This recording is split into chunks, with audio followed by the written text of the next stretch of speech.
This is Ari Koretsky, and welcome to Jews You Should Know, introducing the broader community to interesting and inspiring Jewish men and women making a difference in our world. Some are already famous, some not yet so, but each is a Jew you should know.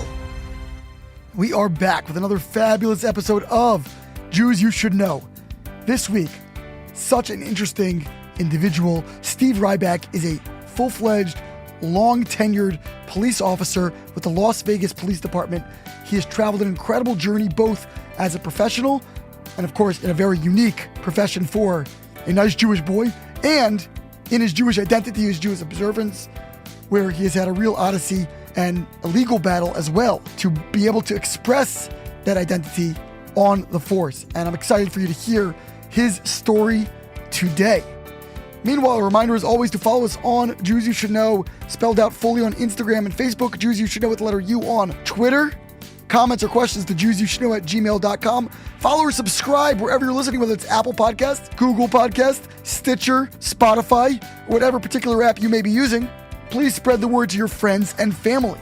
And now to our conversation with the Kosher Cop, Steve Riback.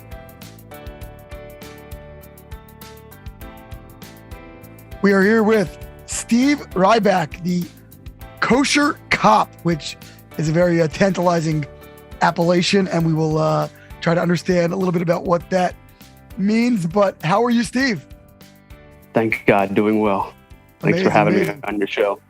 Thank you. Wonderful to have you. And I've heard your name actually for a couple of years already. I think I've read about you in some different profiles. And my cousin reached out to me today. Hey, have you seen this guy before? And you should interview him. And here we are. So, Steve, tell us a little bit about where you're from. I know you're out right now, I believe, in the West Coast, where it's nice and early. I mean, I'm recording at 10 o'clock in the morning Eastern, so it's bright and early for you out West. But tell us a little bit about where you're from and your background.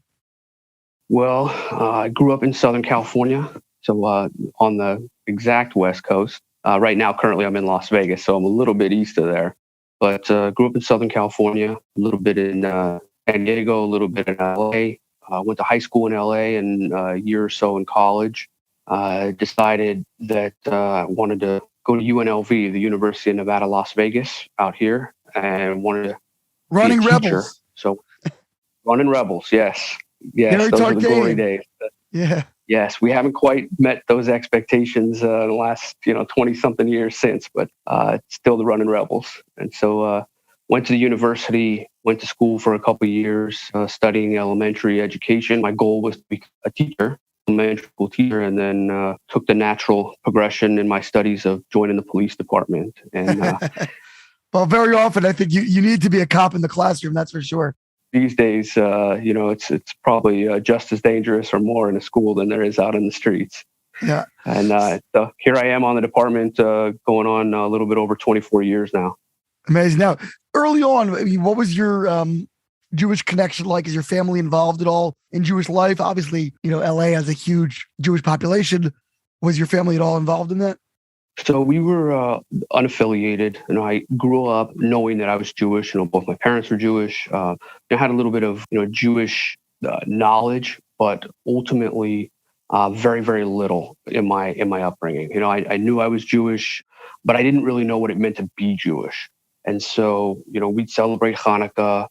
We celebrated Passover. I used to joke with my sister it was always the fastest Passover Seder in the West.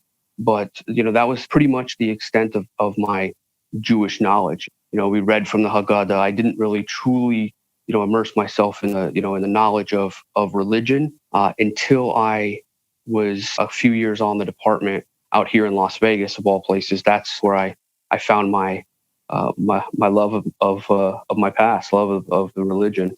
Beautiful. Did you have a bar mitzvah? So I didn't have an actual bar mitzvah until I was in my early 30s when I first got called to the Torah. Wow.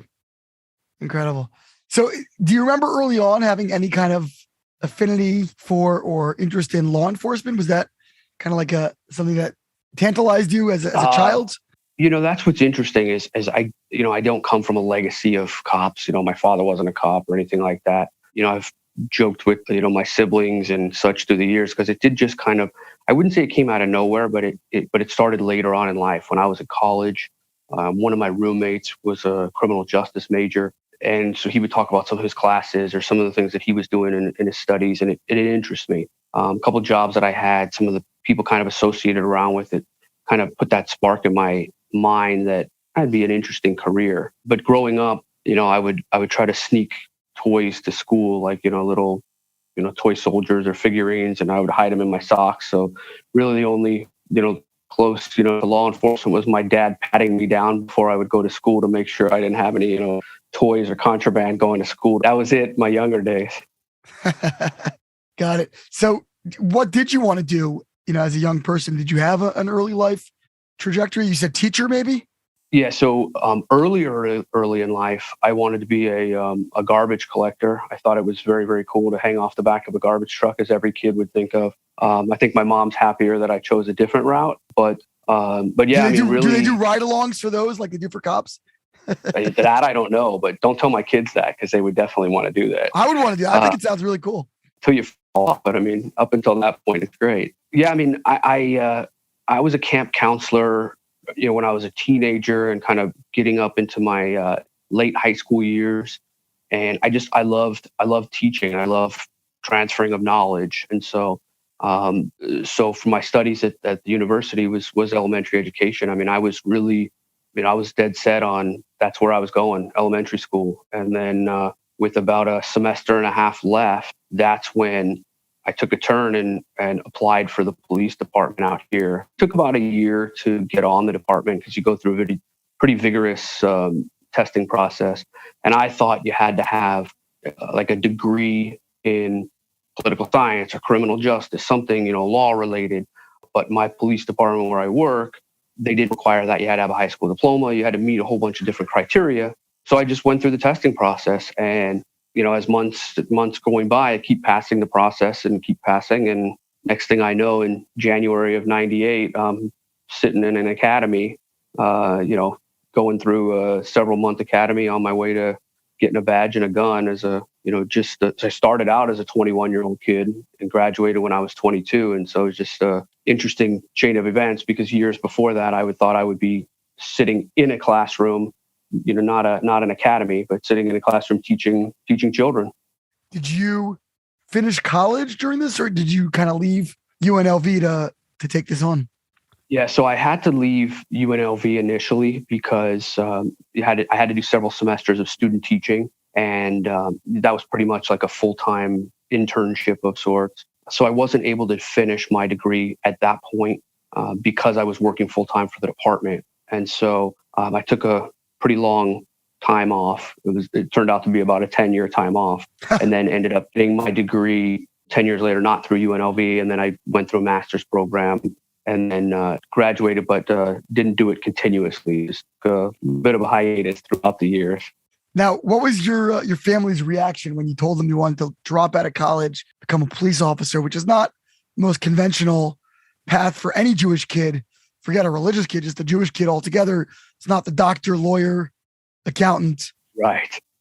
I think, my parents had to have been taken aback from it, especially because for such a long time up until that point, I was so focused on the teaching component. Then I leave to go away to college, and then, I'm sure my parents thought, okay, being influenced by somebody else, or maybe just not making good decisions. But I think at the end of the day, I matured, grew, greatly later high school and into college, that I think my parents just had some confidence in me that I had made the choice, and that, hey, it was my decision. And if it wasn't something that, like, hey, if it didn't work out, I had to stay in the career for 30 years, or, I couldn't get out of it if I didn't want to.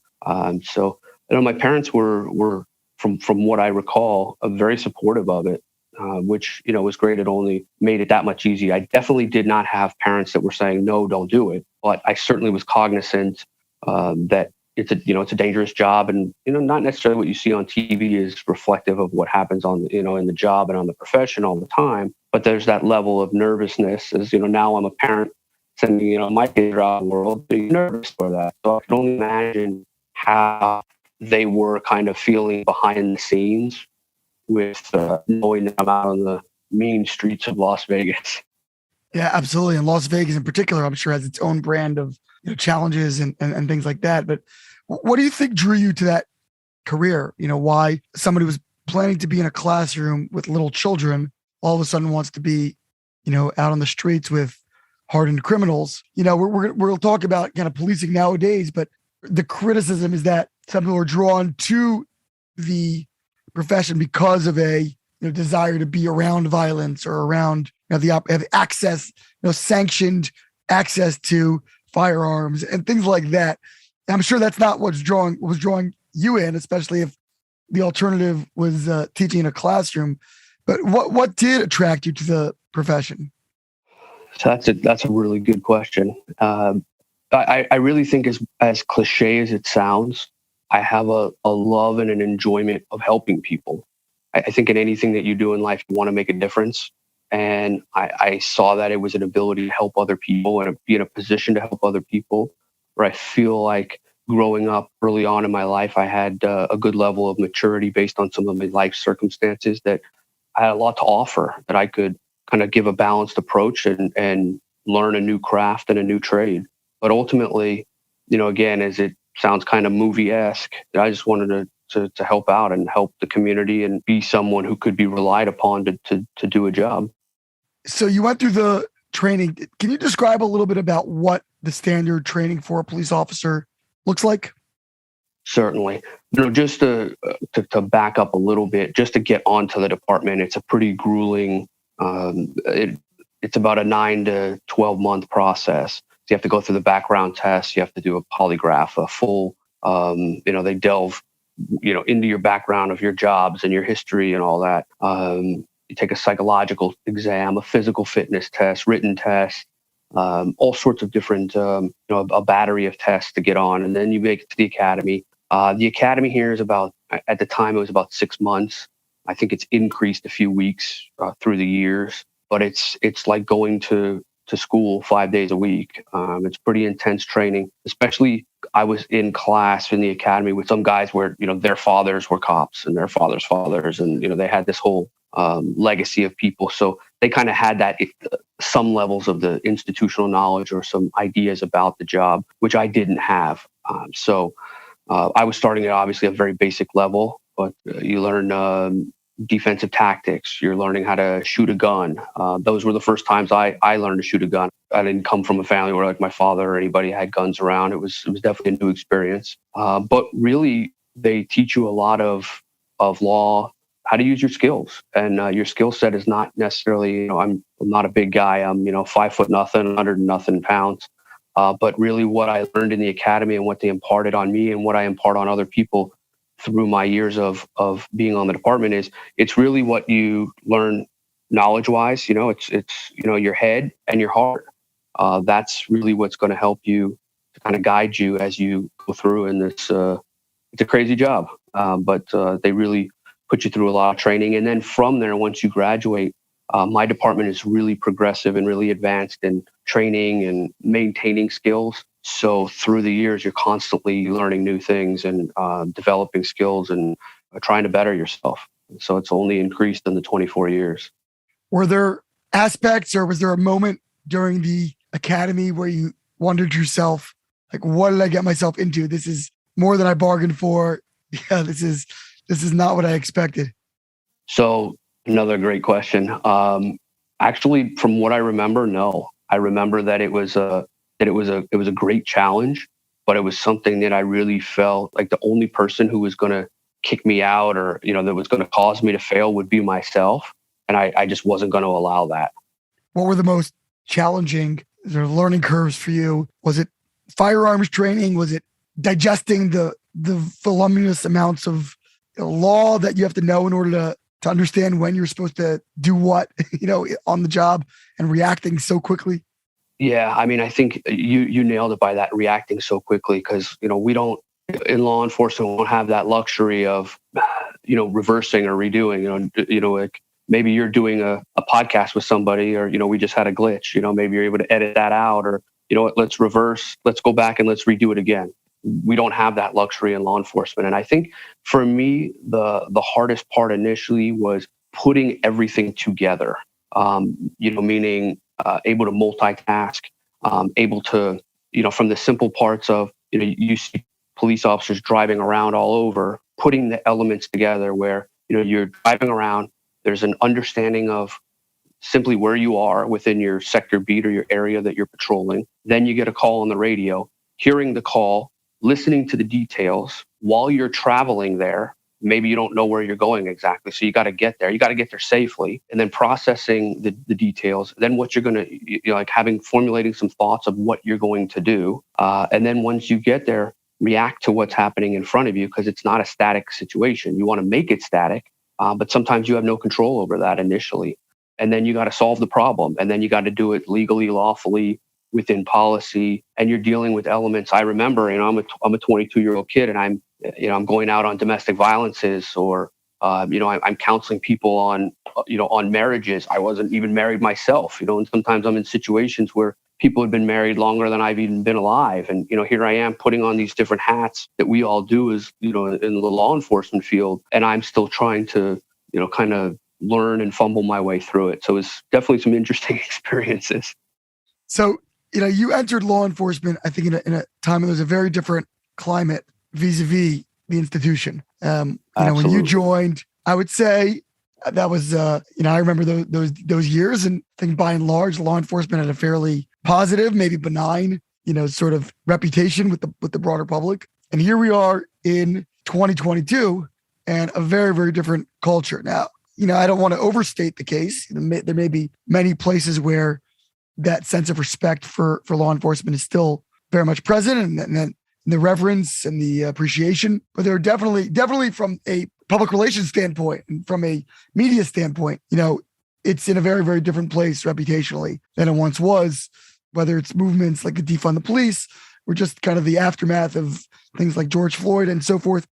How has the industry, so to speak, for lack of a better term, changed over the number of years that you've been involved, and in particular, these last few years, where there seems to have been an accelerated shift, and not necessarily in a positive direction, towards this profession?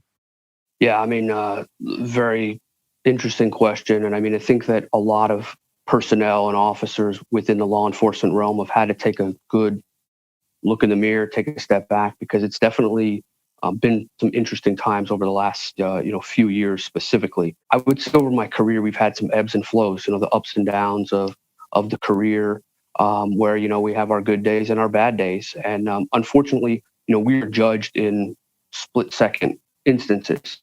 Again, that doesn't happen in many, many other careers. Now, it's not to say we shouldn't be criticized or we shouldn't be scrutinized, because those are important components of the job. And for me, I look at it, I'm in the position of a lieutenant. I oversee, various officers, detectives, sergeants, that we have to get it right. That's extremely important in our profession, because if we get it wrong, lives are at stake, people's freedoms are at stake, people's possessions are at stake. Those are not things that I take lightly. But it's also difficult as a supervisor. How do you motivate these guys to basically go out and protect the community, where they're in question of, does the community even want them there? Does the community even care? So it is tough. And I'm kind of in the sunset, a few more years left, hopefully, before I retire. So for me, I look at it from a different perspective, like, not that, okay, who cares? I'll be gone. But it's more of, now it's transition of, I got to help these other guys. These new, I call them the new kids coming on, because you have to motivate it, and you have to let them know, listen, it's still an important job. What you hear on the media, that may be the loudest voice, but that doesn't mean it's the biggest voice, or it's has the most volume with the voice. They just are holding the microphone right now.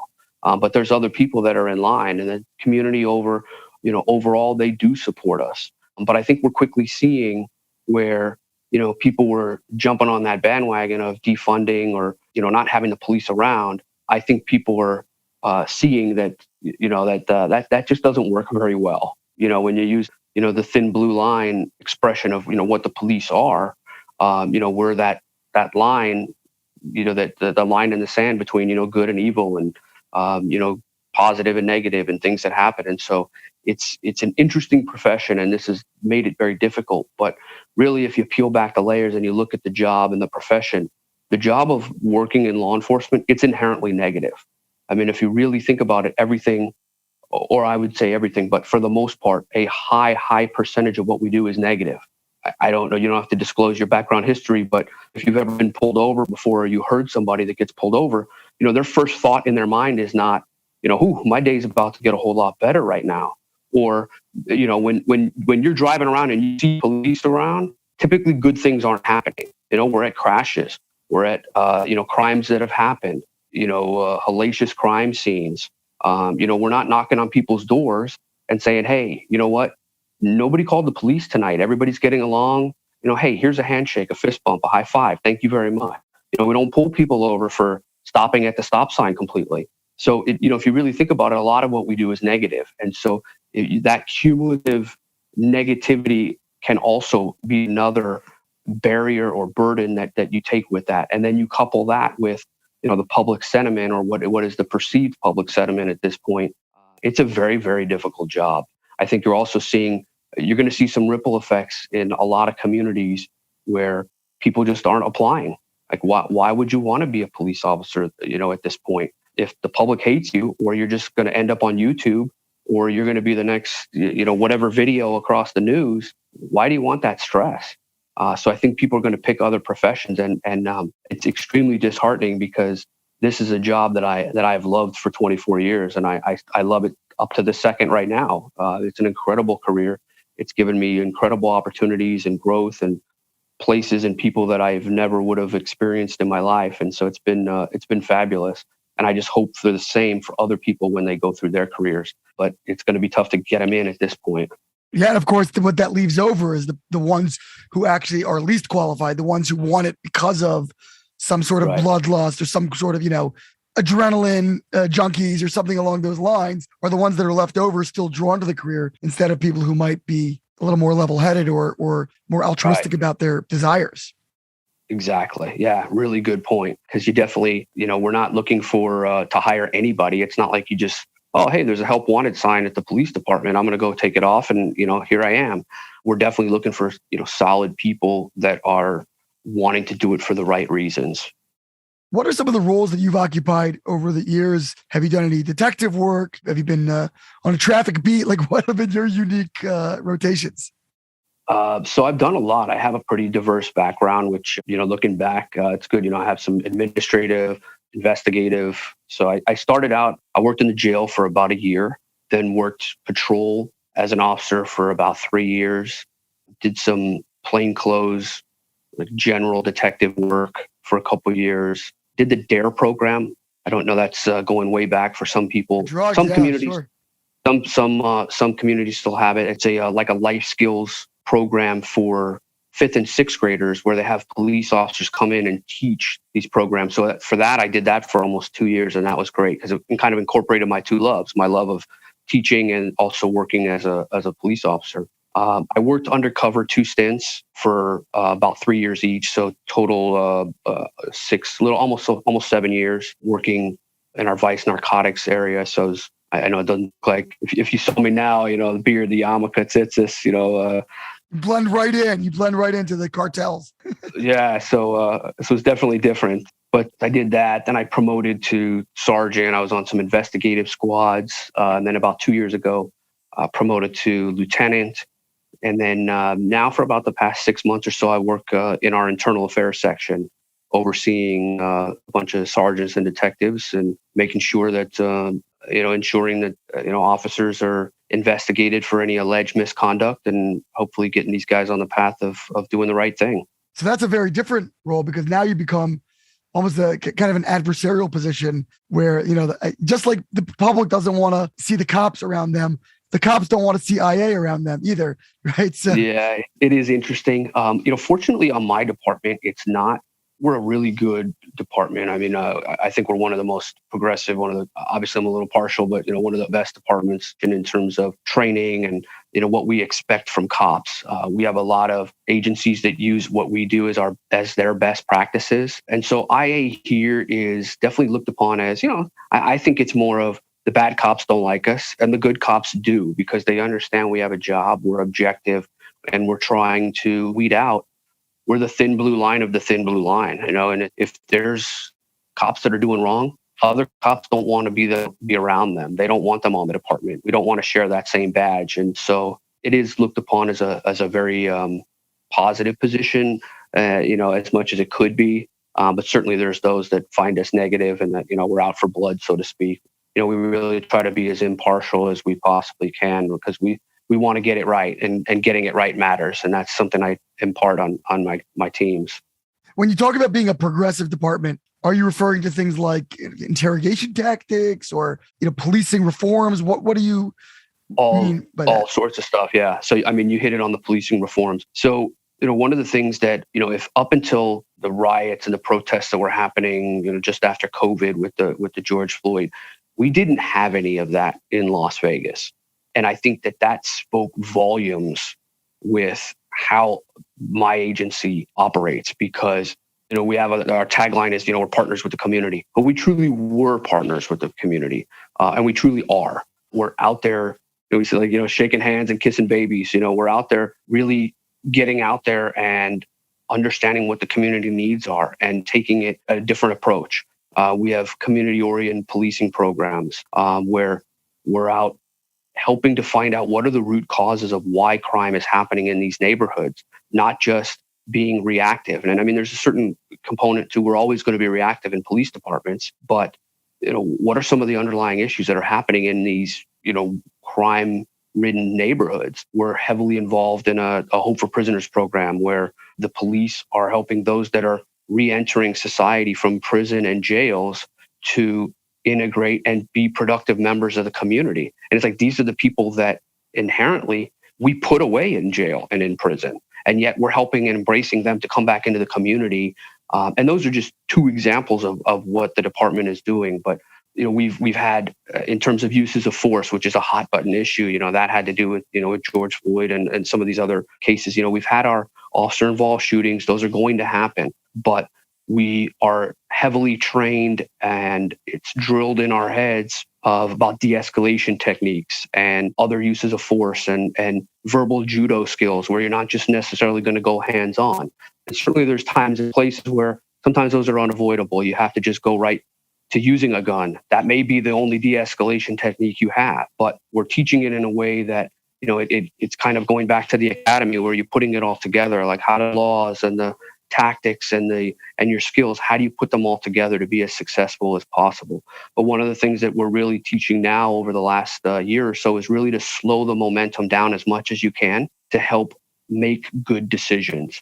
So many other examples, but that's kind of the tip of the iceberg of what we're doing out here. And I think it's been extremely successful because the community sees that we really truly do care. We're not just out there for the paycheck. We're not just out there to, harass people or whatever the buzzwords are that are going on. We're truly out there because we care and we want to be a part of the community, because the reality is we are a part of the community. We live in the community. Our profession is the job, but that's not who we are. It's just what we do.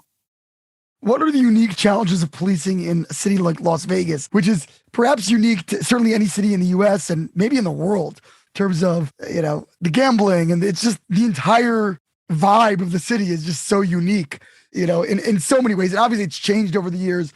It's evolved, I guess, from a much seedier kind of place, maybe mafia dominated, sort of underground type thing, to a much more family friendly type of life. But nonetheless, there still is plenty of the other elements as well, I'm sure. It's just such a unique environment. What are some of the particular challenges or distinctive issues that you encounter in Vegas that you may not in any other city? Yeah, it definitely is a unique environment because, we rely solely on tourism. Some people say, there's more religion here in Las Vegas than anywhere else in the world. But people are gambling, and as they're gambling, please God, let me win, please, please God. But it definitely is unique because we rely solely on that, or not solely, but a huge part of our economic vitality is based on people coming here and the tourism. So from a police standpoint, temping down the crime, or not having it associated with the strip and where that occurs, it's something that we take very seriously. because that is our lifeblood. I also want to make sure your listeners know, we don't all live in casinos here. Actually, we have a house, a backyard. It is weird because we do have slot machines in our grocery stores. That is a little odd, but it's outside of the strip, it's almost like any town USA. We have our problem areas, we have our good areas, we have the same problems and the same crime that happen everywhere else.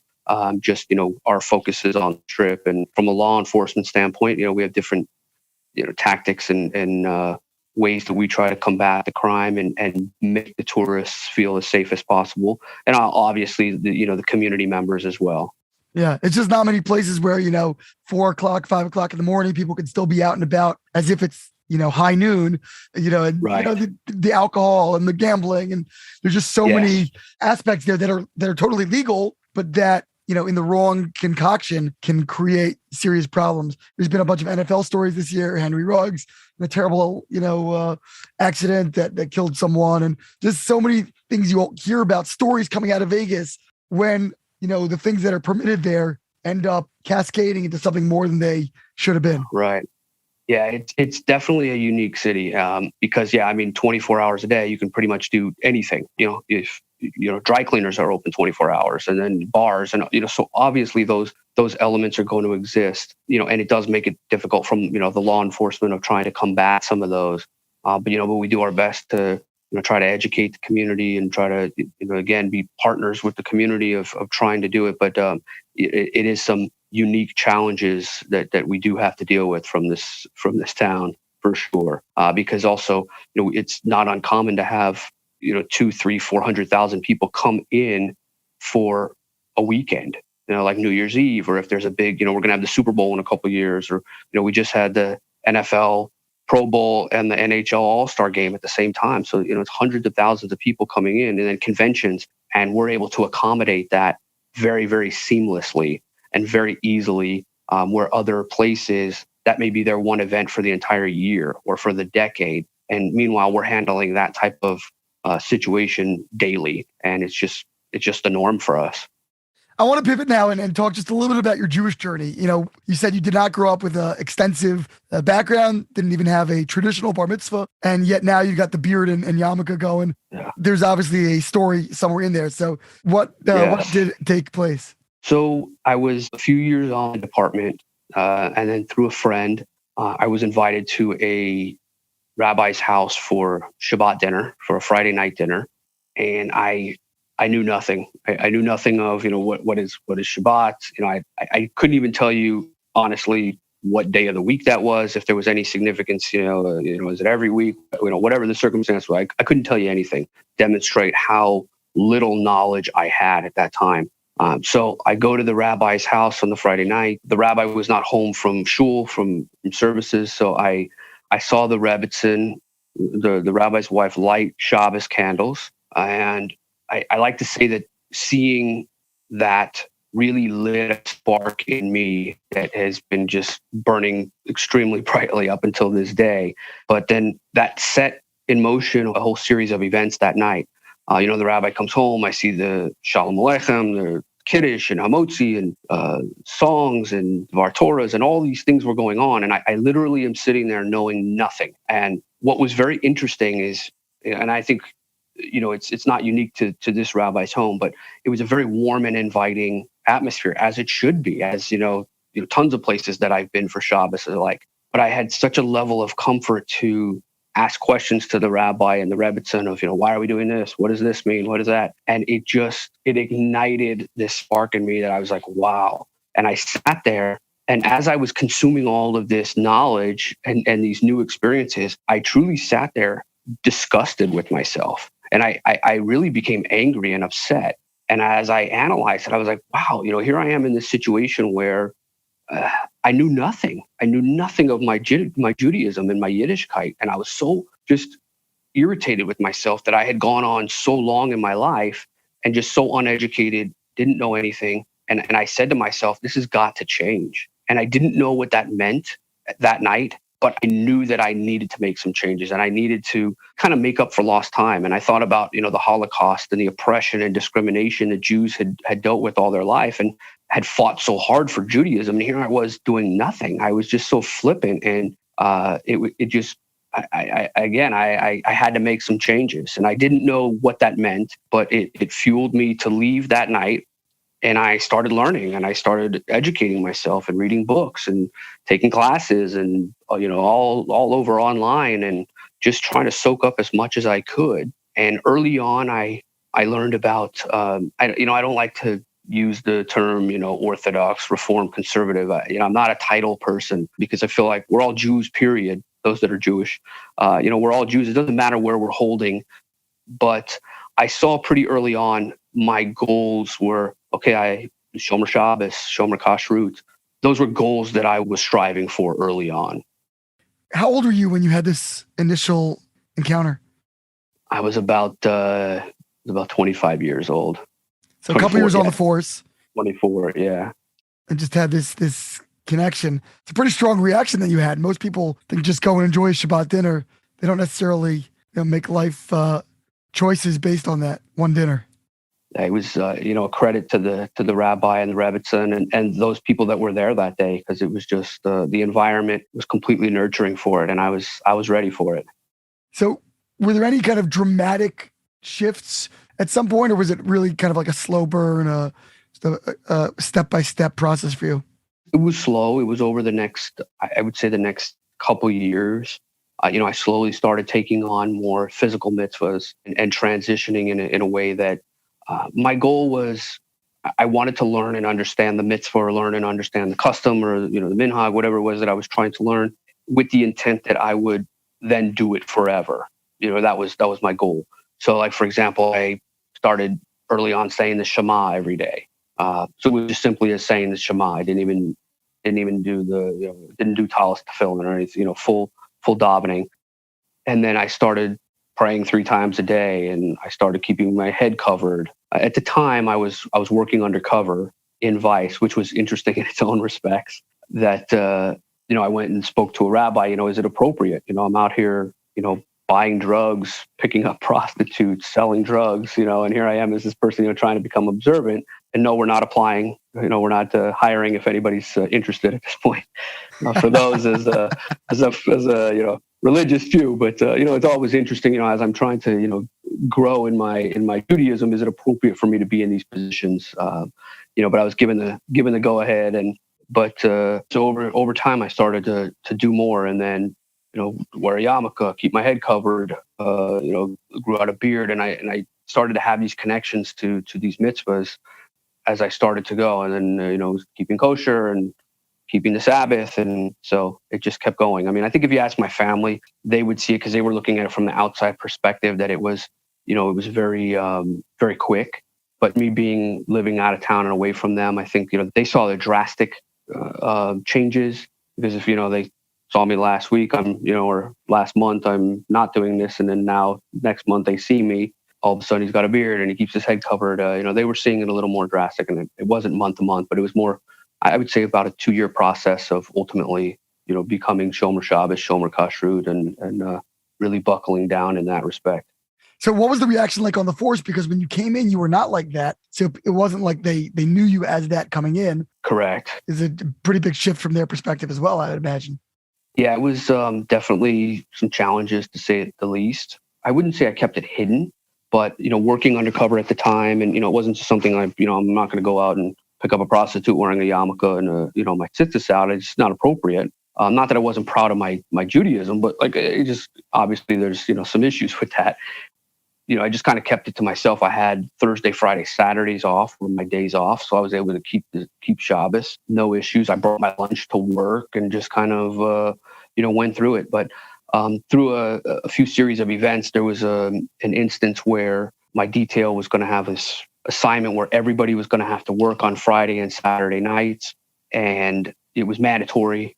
I tried to get out of it by using either vacation time or, even though I was given overtime for it, I tried to get, some alternatives to avoid having to work on the Sabbath. And Ultimately, the department said they weren't going to work with me on it. I had to work. And if I didn't work and I didn't show up, I'd be insubordinate, ultimately be written up and probably subsequently fired after that. So obviously, I didn't want to tarnish my record at that point. I still have an impeccable record to this point, that I made the decision that I would leave. If there was an option, I would leave the detail. I would go to another position where I wouldn't have to worry about any of the religious issues. And so ultimately, I was transferred to another position. I asked if I could wear a beard and a yarmulke. While I was in that, it was a non-uniformed position. And ultimately, I was denied. And so it set off a chain of events way longer to discuss than the podcast allows time for. So I tried to work with the department in terms of coming up with options, and I was just stonewalled in every front. And that led to me having to file a lawsuit in federal court for religious discrimination, for the right to wear a beard and to keep my head covered at work. And that lasted several year fight, but ultimately, Baruch Hashem, thank God, prevailed in the sense of we were able to work out accommodations where, as I know you can see me, but your viewers can't, or your listeners can't, is, have the beard, wear the yarmulke at work. And it took several years, even after the lawsuit, where the department completely did a 180 and embraced the different aspects of my religion. And I couldn't be more pleased with the outcome to this point. And I truly believe that it took all the years of activity and all the problems to get where we're at today. Then it was absolutely worth it. Would you advise other religious people to go into law enforcement, or would you say stay away if you don't know what you're getting into? I mean, it's a great profession. It truly is. I mean, what it's allowed and provided for me and my family, it's an amazing job, and the experiences and all that. It crosses all boundaries, religion, not religion, all that. But I definitely would be candid with somebody of, hey, here are the difficulties. You are dealing with situations where people are not as educated, but there's a lot of room for growth in every aspect. I use it as, listen, I have I walk around with the beard and a yarmulke now. It's very glaringly obvious that I am a Jew, that screams out. And so what I tried to, let the department know is that outward display of my religion, that puts me at what I believe a higher standard. I have to conduct myself to the highest levels. So it's only going to better the department. And so I would tell somebody coming in, if they were, that you're going to have these responsibilities. You're going to have some challenges. You're going to have some difficulties, but they're easily overcome. There's ways to overcome it. There's creative ways, but I think ultimately it's a good time on the department. People are here to learn, and it's how you present it. And I'm in a detail now. Last month was my birthday. We celebrate birthdays in my unit, and the sergeants and the detectives and the staff that I work around, they made a really big deal. We went and got kosher pizzas, and they had a kosher cake. And it was an amazing display of their willingness to want to learn and their willingness to want to understand and be a part of us all learning together. And it was just amazing, because if I really take a step back and look at that from years ago, there's friction and I'm fighting the department, to now we're having kosher pizza and cake, in my office at work. And it's just a phenomenal way of how it turned out and how it's continuing. Yeah, I wouldn't want to call it a happy ending, but certainly a happy middle point, or trending in the right direction as you really advance in your career. And it sounds like really you have the opportunity to make a great Kiddush Hashem, sanctification of God's name, both within the department, where I'm sure you are quite a novelty to most of the officers there, and in the community more broadly, where again, people are facing you maybe at their worst moments, at their moments of crisis, and to see a visibly identifiable religious Jew as the quote unquote savior in that situation, or the one who's coming to redress their circumstances. And if you can do that with tact and with dignity and with compassion, even when you have to enforce the law, then obviously that really leaves opportunity for a tremendous sanctification of God's name and a very unique way of expressing Judaism to the broader world. So thank you for that service. And thank you so much for everything that you do. Tell us a little bit about, just quickly, where people can learn more about you. And you've got a website that has some cool materials on it. Let us know where we can find out more about your story. Yeah, everybody could check me out at koshercop.com. It's kosher with a K, cop with a C. Again, koshercop.com. I do have a book that I co-wrote about my journey, my life. It's called My Journey Home, written with Herb Jaffe and myself, that is published. You can learn about the book on my website. You can reach out to me if anybody wants to email or connect with me. They can do so off the website. But I travel the country, travel the world. I've been few international places, but go and speak about my life and my circumstances. It's, again, it's hard in this quick environment to tell everything, but there's a lot to learn on my website and on my book. But I do travel and speak to communities and organizations touted as, the kosher cop. You have the right to remain Jewish. But we have Miranda rights. There's also the Mosaic rights. There we go. Yes, exactly. The Mashiach rights or something. Yes, exactly. Steve Riback, the Kosher Cop. Thank you so much for joining us. It's been an honor and a pleasure, and I appreciate you giving me a few minutes of your time. This was great. This has been Ari Koretsky on Jews You Should Know. Please visit us at JewsYouShouldKnow.com and subscribe at iTunes, Stitcher, or wherever you consume podcasts. Find us on social media at Jews You Should Know. If you'd like to become a supporter of this podcast, we would greatly appreciate that, and you can do so by visiting patreon.com. That's patreon.com/Jews You Should Know. Finally, if you have enjoyed this podcast, please leave us a review so that we can continue to grow and introduce many more people to Jews You Should Know.